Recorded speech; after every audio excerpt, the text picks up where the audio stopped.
Selamat pagi Indonesia, apa kabar tetangga-tetangga? Semoga semuanya baik-baik aja ya. Meskipun kabar dari salah satu tetangga kita ini agak bikin alis kita naik sebelah. Ya, Myanmar, negara yang biasanya kita kenal dengan pagoda emasnya yang megah, kini sedang dilanda gejolak yang cukup serius.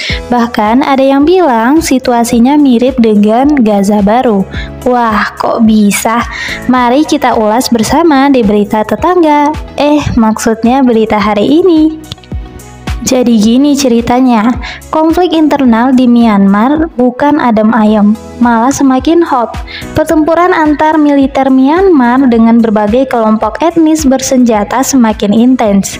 Nah, yang bikin geleng-geleng kepala, serangan udara militer Myanmar ini kabarnya udah mencapai wilayah perbatasan dengan Bangladesh. Bisa dibayangkan ya, lagi asik-asik jemur ikan asin di Bangladesh, tiba-tiba ada suara pesawat tempur. Bukan petasan tahun baru, tapi bom beneran. Tentu aja Bangladesh langsung kaget dan auto protes keras. Mereka nggak terima wilayah kedaulatan mereka dilanggar begitu aja. Ya iyalah, siapa juga yang mau lagi santai-santai tiba-tiba kedatangan tamu tak diundang, yang bawaannya ngerusak. Akibat konflik yang makin ngeri ini, gelombang pengungsi dari Myanmar menuju Bangladesh semakin besar. Mereka mencari perlindungan dari pertempuran yang semakin brutal. Situasi ini tentu aja menambah beban bagi Bangladesh yang udah menampung banyak pengungsi Rohingya sebelumnya. Ibaratnya, udah penuh satu rumah, datang lagi rombongan baru.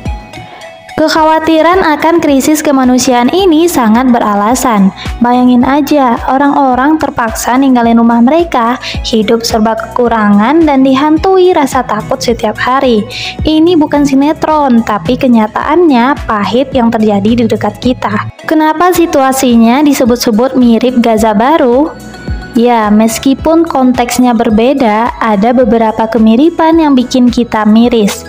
Intensitas konflik yang tinggi, banyaknya korban sipil, dan gelombang pengungsi yang besar menjadi ironi tersendiri di abad modern ini. Tentu aja, kita berharap analogi ini nggak berlanjut menjadi tragedi yang berkepanjangan. Terus, bagaimana sih sikap Indonesia sebagai tetangga dekat dengan anggota ASEAN? Tentu aja kita nggak bisa tinggal diam. Diplomasi dan upaya mediasi perlu terus diintensifkan. Jangan sampai konflik di Myanmar ini terus berlarut-larut dan mengganggu stabilitas kawasan. Ibaratnya kalau ada tetangga yang rumahnya kebakaran, masa kita cuma nonton sambil makan popcorn?